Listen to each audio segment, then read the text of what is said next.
It's October, and you know what that means. Time to eat your Monster cereal.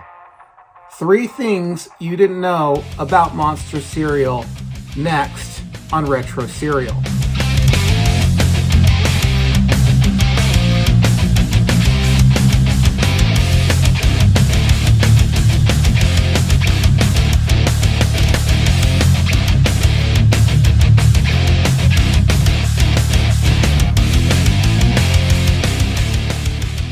Monster cereal was introduced into a highly competitive market by General Mills in 1971. By that time, not only were there a variety of sugary and healthy options for kids, there were also a variety of mascots. Snap, Crackle, and Pop had been around since 1933, and Captain Crunch and the Trix Rabbit since 1963. What was General Mills to do? Well, they put their scientific minds and their artistic minds together. On the scientific front, General Mills concocted a cereal that was not only great tasting, but made your milk taste great too. Yes, that chocolate or strawberry milk left over at the bottom of your bowl after you're finished eating your Monster cereal is no accident, but thereby scientific design. They also knew they needed mascots, both unique and inviting, so they hired the advertising agency of Dancer Fitzgerald. Led up by Laura Levine and team, they came up with both the idea for kid-friendly monsters, namely Count Chocula and Frankenberry, and Monster cereal was released into the world. While you may have already known all this, here are 3 facts you might not know about Monster cereal. But before we get to that, please do me the honor of liking this video, hitting that subscribe button, and, share it on your favorite social media. Help spread the word about Retro Cereal. It means a lot for us here, and it's free for you to do. Also, if you don't want to miss an episode, hit that bell notification so you can always be updated when these videos are released. And if you want to go a step further and throw a little cash our way, you're more than welcome to do that. Follow the links below, either to our Patreon page or our Venmo. On our Patreon page, there are 2 levels of support. There's the Cornflake Club, which is just $3 a month. It's really a tip jar saying, we like what you're doing over at Retro Cereal, please keep up. But also, if you want to be on the Insiders Club, there's the higher paying $5 a month, which is the Honeycomb Hideout. And with that, you get most all videos and most all podcasts at least 1 day in advance.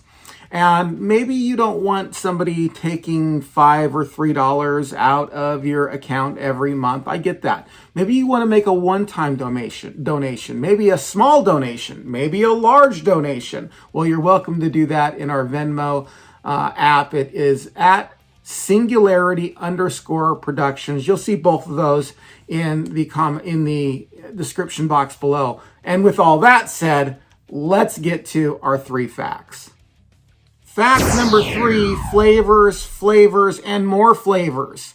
Monster cereal started out with Count Chocula and Frankenberry in 1971, but that would soon change. Blueberry was introduced in 1973, and Fruit Brute was introduced in 1974. Fruit Brute, however, didn't do so well. Why? Well, no one knows for certain, but one of the reasons attributed to it is that it wasn't really fruit flavored, but really only one fruit, namely lime flavored. Regardless of why, it was discontinued in 1982, and from 1982 to 1988, it was the iconic 3. Frankenberry, Count Chocula, and Blueberry. But in 1988, Yummy Mummy was introduced, and it had giant marshmallows, and it had a vanilla flavor to it.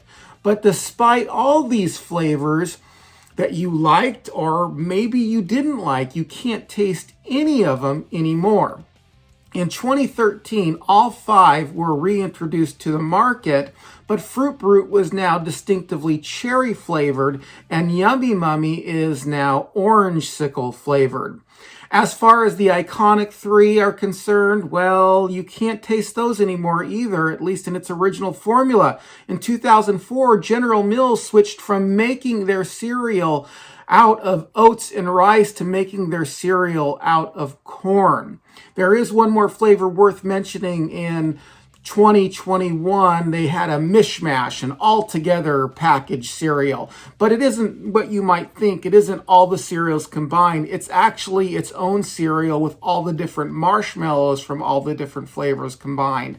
So you can't, that's the only one that still remains the same to this day. But again, that was only in 2021. You can't taste any of these original flavors anymore. And here's a quick question for you. What was your favorite flavor growing up? I want to hear about it in the comment section below. For me personally, I like blueberry. It was a little bit more rare in the stores that I shopped at as a kid, so it was a little bit more valuable to me. And it went for me blueberry number 1, Frankenberry number 2, and Count Chocula number 3. But I want to hear what you like. Please let me know. And our second fact is that Monster cereals might have sent you to the hospital. Shortly after Monster cereals were released, a handful of children showed up at the hospital because their stool was pink. Worried that they were having internal bleeding, one boy who showed up in 1972 was experimented on a little bit. After a couple days, his stool went back to a normal color, and the only thing that they found out is he had been eating Frankenberry. And so after his stool returned to a normal color, they put him back on Frankenberry, and his stool changed again to pink. You see, some red dyes aren't broken down by our digestive system, and therefore they taint the color of our stool. Red dye number 2 and number 3 are the particular culprits in this. And they are regulated today by the federal government. These dyes are actually harmless, but the reason that they're regulated is they might mask some other true symptom. So you wouldn't want to eat Frankenberry with these dyes in them and also have internal bleeding and not be able to tell because of these dyes. So today they are federally regulated. This also happens with blueberry, but blueberry does not turn your stool blue. It actually turns your stool green. Were you one of these kids? I just want to know. This is not an urban legend, by the way. This is a true fact. Were you one of these kids who went to the hospital? I wasn't. But if you were, I would like to know if you knew somebody who actually went to the hospital for this condition. Let me know in the comments section below. And coming in for our first fact, Count Chocula is inbred. Well, this is a little silly and more of a theory rather than a fact. For a full argument for this theory, check out Food Theory's treatment of it, and I've provided a link to that video in the description box below. But I thought it was fun and I decided to include it. I can't go over every argument he gave, but I'll try to boil it down to a couple of major facts. Number 1, Count Chocula has Habsburg features. The Habsburgs were a royal family who ruled over many territories, and in order to stay in power, they would strategically marry, and sometimes they would marry within their family members. And over generations, this gave them a distinct look, namely an elongated nose and a protruding chin, which Count Chocula has, making him resemble somebody who has Habsburg syndrome. The second fact in this theory is that Count Chocula is a weak blend, a very weak blend of fantasy and reality that make him actually connected to a royal lineage. Count Chocula, according to one of those 1979 records that came with the cereal, did you get one of those records that came with the cereal? Did you play it? Well, according to a record released by General Mills in the cereal, Count Chocula claims to be the great-great-great-grandnephew of Dracula. And Dracula is a fictional character based on a real character, Vlad the Impaler. Vlad, who was royalty, also has Habsburg characteristics.